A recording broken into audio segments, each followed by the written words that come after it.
அந்த திருக்கட்சி கொடுக்கும் ஆக்கத்திலும் ஊக்கத்திலும் தான் பிஞ்சிலே பழுத்த ராமானுஜன் ஆட்டமாய் ஆடுகிறார்.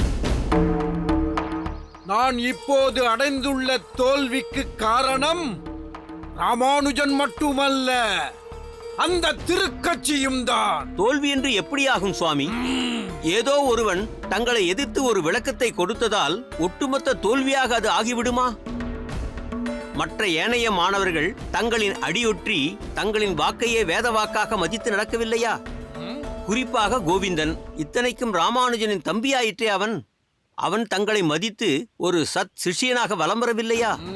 தங்களின் தத்துவங்களையும் சித்தாந்த விளக்கங்களையும் மனதார ஏற்று அதன்படிதானே நடந்து கொண்டிருக்கிறான். ஆம் குருதேவா, இந்த அற்பமான ராமானுஜனையே மனதில் நினைத்து தோல்வி என்ற பெரிய வார்த்தைகளை எல்லாம் தயவு செய்து பிரயோகிக்காதீர்கள். நமக்கு கோவிந்தன் இருக்கிறான், அது போதுமே. அது எவ்வளவு பெரிய வெற்றி! இருக்கலாம். ஆனால் ஒரு புறம் ராமானுஜன், மறுபுறம் கோவிந்தன் என்று கொண்டால், ராமானுஜன் ஒரு படி மேலே உயரத்தில் அல்லவா இருக்கிறான். அதன்படி அந்த திருக்கட்சியும் உச்சாணி கொம்பில் அல்லவா விற்றிருக்கிறான். அதற்கு ஒரு உபாயம் உள்ளது குருதேவா. எதையும் யோசிக்காமல் அந்த ராமானுஜனை இந்த பாடசாலையை விட்டே துரத்தி விடுங்கள். பிறகு எந்த தொல்லையும் இல்லாமல் தங்கள் தத்துவங்களை மக்களிடம் பரப்பிவிடலாமே. ராமானுஜனை பாடசாலையை விட்டு துரத்துவது சரியாகாது. ஏன் சுவாமி, கோவிந்தனும் சென்று விடுவான் என்று நினைக்கிறீர்களா? அப்படி இல்லை. இந்நேரத்தில் ராமானுஜனை பாடசாலையை விட்டு விரட்டினால் இந்த யாதவ பிரகாசனால் ராமானுஜனையும் தாண்டி ஒரு விளக்கத்தை கொடுக்க முடியவில்லை. அவனை சமாளிக்க முடியாமல் பயந்து போய் வெளியே அனுப்பிவிட்டார் என்று என் மாணவர்களே என்னை பற்றி தாழ்வாக நினைப்பார்கள். மாணவர்கள் மத்தியில் என் மீது உள்ள மதிப்பே போய்விடும். அதற்கு நான் வழிவகுக்கலாமா? இப்போது இவ்வளவு யோசிக்கிறீர்கள். ஆனால் அன்று நான் சொன்ன போதெல்லாம் என் வாயை அடக்கி அவனை வளர்த்து விட்டீர்கள். ஆமாம், செய்தேன். ஏன் செய்தேன்? ராமானுஜனை போன்ற ஒரு அறிவு ஜீவியை, ஒரு பொக்கிஷத்தை நாம் இழக்க கூடாது என்று நீர்தானே அவனை பாடசாலையில் சேர்க்கும் பொழுது திருவாயால் சொன்னீர். நானும் நம்பினேன். ராமானுஜனை என் தத்துவத்திற்கு கொண்டு வந்து விட்டால் அதன் பிறகு என் விளக்கங்கள் 8 திக்கிலும் புத்தொளி வீசி பறக்கும் என்று நினைத்தேன். ஆனால் இப்போது நடப்பதோ வேறு விதமாக இருக்கிறது. தாங்கள் அவனை தங்கள் பக்கம் இழுக்க நினைக்கிறீர்கள். அவனோ இங்குள்ள மொத்த பேரையும் தன் பக்கம் இழுத்து விடுவான் போல் இருக்கிறதே. அதற்கு முன்பாக நாம் அவனை இங்கிருந்து விரட்டி அடிப்பதுதான் நமக்கு நல்லது. போதும். அவன் சுயரூபம் எனக்கு தெரிந்து விட்டது. அவனை எங்கு, எப்போது, எப்படி அடக்க வேண்டும் என்பதை தீர்க்கமாக யோசிக்கிறேன். நன்றாக யோசியுங்கள் குருநாதா. நாங்கள் சொன்னதையும் நன்கு யோசியுங்கள். எங்கள் கூற்றுப்படி அந்த ராமானுஜனை சுவடே தெரியாமல் அழித்து ஒழிப்பதுதான் சாலச் சிறந்தது என்பதை சிந்தையில் ஊற்றி யோசியுங்கள். நாங்கள் வருகிறோம்.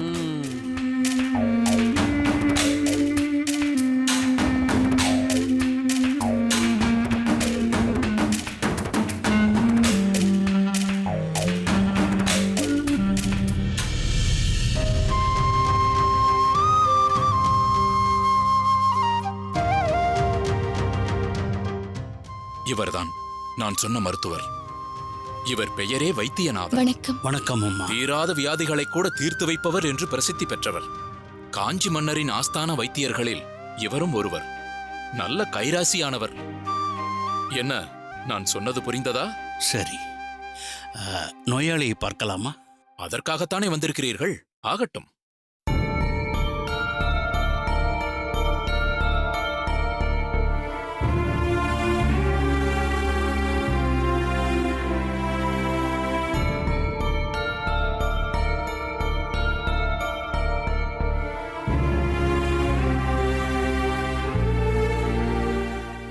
எத்தனை நாட்களாக இப்படி இருக்கிறார்? இன்று 4வது நாள்.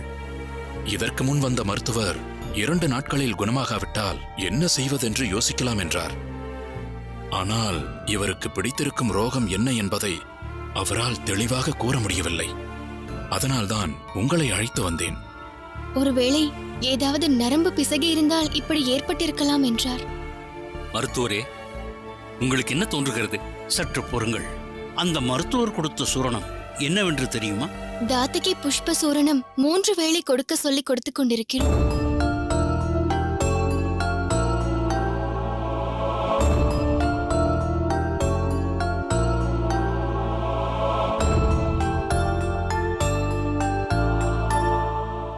இனி அதை கொடுக்க வேண்டாம்.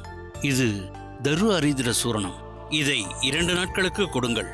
காலை 2, இரவு 2 என்று மொத்தம் 4 உருண்டைகள். 2 தினங்களுக்கு பின் நான் மீண்டும் வந்து பார்க்கிறேன்.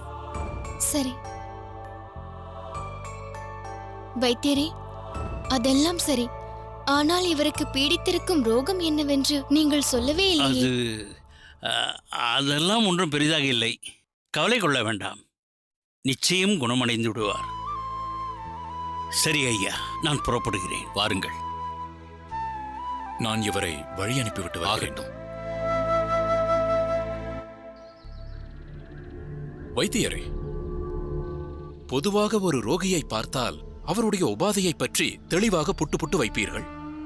ஆனால் இன்று சின்ன எஜமானரை சோதித்துவிட்டு அதிகமாக எதுவும் சொல்லாமல் வந்து விட்டீர்கள். என்ன சொல்ல வேண்டும் என்று எதிர்பார்க்கிறீர்கள்? அந்த மருத்துவர் சச்சிதானந்தம். ஆம், அவர்தான். இவர்களுக்கு மிகவும் வேண்டப்பட்டவர் என்றீர்கள் அல்லவா? அதனால்தான் இவர்களிடம் பெரிதாக எதுவும் சொல்லவில்லை என்று நினைக்கிறேன். அப்படி என்றால் நிலைகுலைந்து விழுந்ததில் சர்வ அங்கமும் பாதிக்கப்பட்டிருக்கிறது.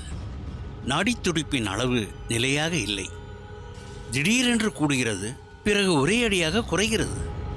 இனி சகஜ நிலைக்கு திரும்ப முடியுமா என்பது சற்று கடினம். அதனால்தான் அவர்களிடம் நான் அதிகமாக எதுவும் சொல்லவில்லை. ஐயோ, சின்ன எஜமான் மிகவும் நல்லவர். நல்லவர்களைத்தான் கடவுள் சோதிப்பார். சீக்கிரமே தன்னிடம் அழைத்துக் கொள்ள வேண்டும் என்று நினைப்பார். சொந்த பந்தங்களுக்கு ஒரு வார்த்தை சொல்லிவிடுங்கள். பார்த்துவிட்டு செல்வது நல்லது. இப்போதைக்கு இதை தவிர வேறு எதுவும் என்னால் சொல்ல முடியாது. பின் ஏதோ ஒரு சூரணம் கொடுத்தீர்களே, அது அவர்களின் சமாதானத்திற்காக. என்ன, இந்த மருத்துவர் ஒன்றுமே கொடுக்கவில்லை என்று அவர்கள் எண்ணக்கூடாதல்லவா? மேலும் ஒரு மனோரீதியாக அவர்களுக்கு சமாதானமாக இருக்கட்டுமே என்றுதான் அந்த சூரணத்தை கொடுத்தேன். அந்த மருத்துவர் கொடுத்தது போல்தான் இதுவும். பெயர்தான் வேறு. என்ன மருந்து கொடுத்து என்ன பயன்? பெரிய குடும்பம், நல்ல மனிதர்கள். அதனால்தான் அவர்கள் முன் என்னால் உண்மையை சொல்ல முடியவில்லை. நான் வைத்தியநாதன், வைத்தியத்திற்கே அதிபதி.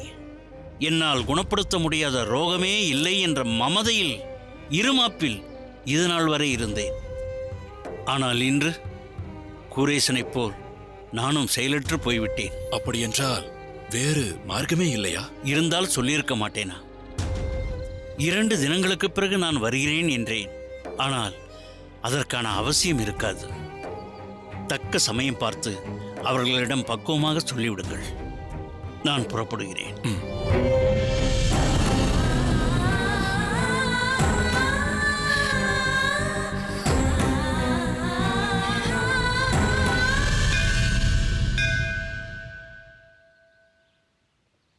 திருமலை நம்பி சுவாமிகளே, சன்னதியில் வைத்து எதை பற்றியும் பேச வேண்டாம் என்று ஒன்றும் கேட்கவில்லை.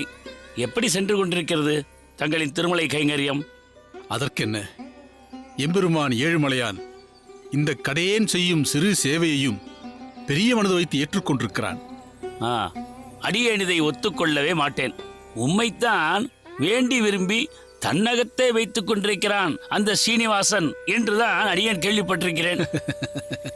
அனைத்தும் அடியேரின் ஆச்சாரியர் யமுனாச்சாரியரின் திருவருள். ஆமாம், திருமலையில் வைகானசம் தானே ஆகமம்? ஆம் பட்டரே. ஆனால் உமது ஆச்சாரியர் ஆகம பிரமாணம் என்று ஒன்றை இயற்றி அதில் பாஞ்சராத்திர ஆகம விதியைத்தானே சிலாகித்து சொல்லி இருக்கிறார். வாஸ்தவம்தான். ஆனாலும் திருமலையில் முன்பிருந்தே வைகானச ஆகமம்தான் கைக்கொள்ளப்பட்டு வருகிறது. அதுவும் மிக சிறந்த விகனசஸ் என்ற மகரிஷியால் வகுக்கப்பட்டதாயிற்றே. பகவத் பக்தர்களுக்கும் ஏற்றம் தந்து பார்ப்பதுதானே பகவானின் செயல். சரியாக சொன்னீர்கள். வைகானச ஆகம விதிகளை கடைபிடிப்பது மிகவும் கடினம் என்று கேள்விப்பட்டிருக்கிறேன். அதனால்தான் எம்பெருமான் உம்மை தேர்ந்தெடுத்திருக்கிறார். மொத்தத்தில் தங்களை இங்கு பார்த்ததில் வேங்கடவனையும் ஒரு சேர தரிசித்தது போல் இருக்கிறது. ஆமாம், திருக்கச்சி நம்பிகளை இங்கே எங்கும் காணோமே. சரிதான்.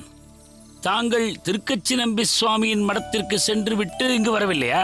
இல்லை பட்டரே, நேராக இங்குதான் வந்தேன். புனிதமான அனந்தசரஸ் திருக்குளத்தில் ஸ்நானம் செய்து அனுஷ்டானங்களை முடித்தேன். பரதனையும் உம்மால் நன்கு சேர்வை செய்யப்பட்டு இதோ இந்த பிரசாதத்தையும் பெற்றுக்கொண்டேன்.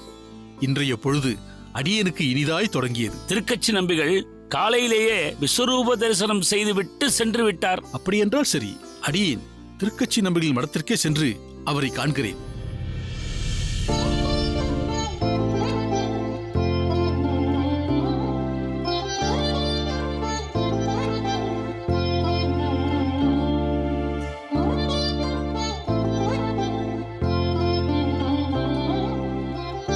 திருவேங்கடமுடையானின் கருணை நிழலில் என்றென்றும் இளைப்பாரும் திருமலை நம்பி சுவாமிகளுக்கு இந்த கடையேனின் அனந்தமான வந்தனங்கள்.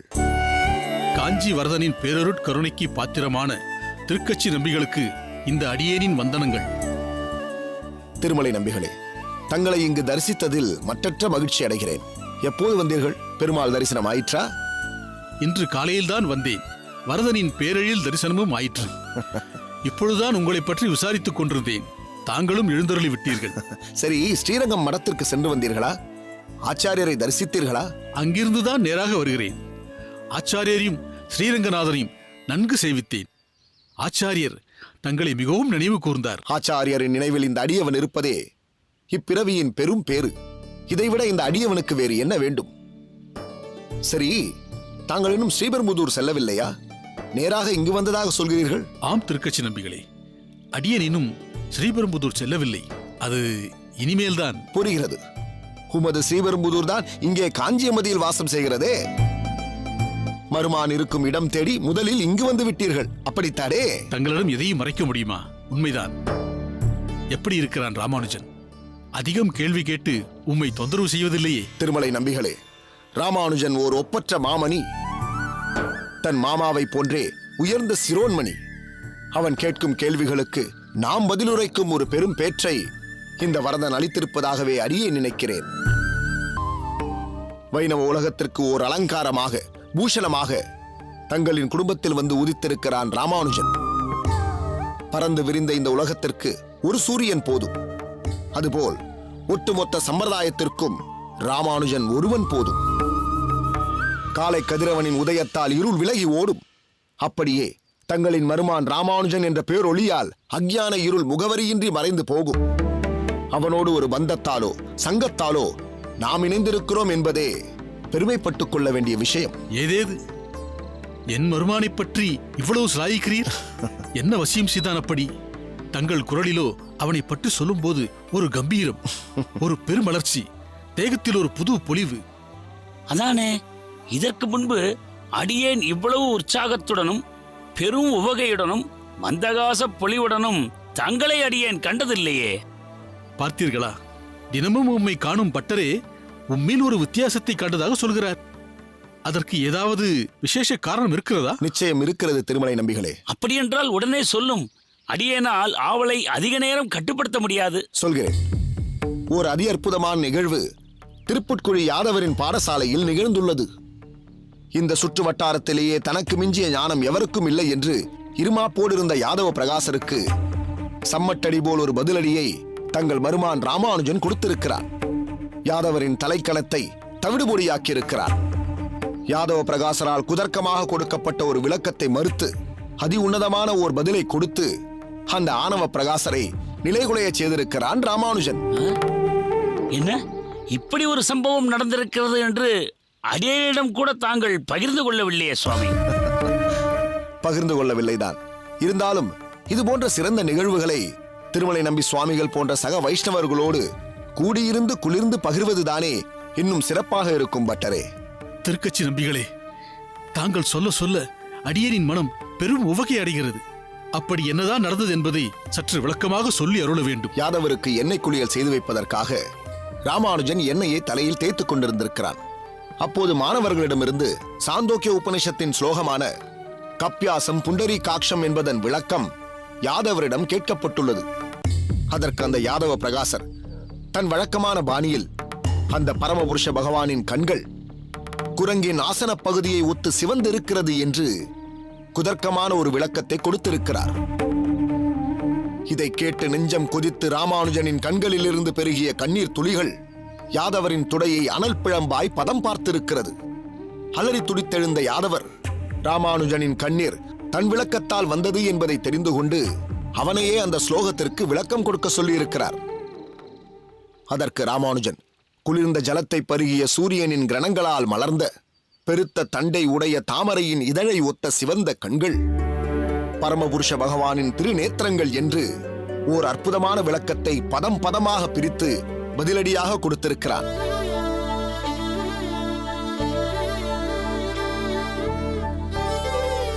சாந்தோக்கிய உபனிஷதத்தின் இந்த வாக்கியத்திற்கு இதுவரை யாரும் கொடுத்திராத அதே சமயத்தில் மிகவும் பொருத்தமான விளக்கம் ராமானுஜனால் தகுந்த நேரத்தில் அளிக்கப்பட்டுள்ளது. என்ன ஆச்சரியம்! இப்படிப்பட்ட ஒரு விளக்கத்தை ராமானுஜன் கொடுத்துள்ளான் என்று எண்ணும் பொழுது அடியேனின் உள்ளம் மிகுந்த பூரிப்படைகிறது. இதில் இன்னும் ஆச்சரியம் என்னவென்றால், இது போன்ற ஒரு விளக்கத்தை அவன் தந்தை சோமயாஜியே அவனுக்கு போதித்ததில்லை. மயூரவண்ணன் சுவாமிகளிடமும் ராமானுஜன் சாந்தோக்கிய உபனிஷத்தை பயின்றிருக்க வாய்ப்பில்லை. அப்படி இருக்கையில் ராமானுஜன் இப்படி ஒரு சிறப்பான அர்த்தத்தை கூறியிருப்பது ஆச்சரியத்திலும் ஆச்சரியம். இது எப்படி சாத்தியம் திருக்கச்சி நம்பிகளே? சாத்தியம்தான் திருமலை நம்பிகளே. அந்த வரதனே ராமானுஜனுள் பிரவேசிக்கும் போது இதுபோன்ற பல அரும்பெரும் காரியங்கள் ராமானுஜனால் நிகழப்போவது சாத்தியம்தான். திருமலை நம்பிகளே, நம்மில் யாரோ கற்பித்துத்தான் ராமானுஜன் சாஸ்திரத்தின் நுணுக்கங்களை அறிந்து கொள்ள வேண்டும் என்பதில்லை. அவன் ஸ்வயம் பிரகாசம் உடையவன். நாமெல்லாம் குரு என்றும் ஆச்சாரியன் என்றும் அவனுக்கு பல விஷயங்களை போதித்து அதன் மூலம் நமக்கும் பெருமையை சேர்க்க வேண்டும் என்பதுதான் பெருமாளின் விருப்பமாக இருக்க வேண்டும்.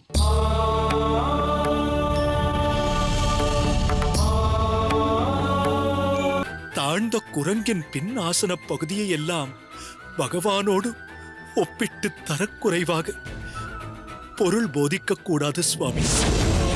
ஐயா சொன்னாரு சில ஸ்கூல்ல மதிப்பெனுக்கு மட்டும்தான் இடம் இருக்குன்ட்டு. அப்படி நினைச்சிருந்தா எங்க டீச்சர்ஸ் என்ன கிளாஸ்லயே உட்கார வச்சிருப்பாங்க, இங்க வரவே விட்டுருக்க மாட்டாங்க இல்லையா? அதுவும் வருமுன் காப்பதாங்க.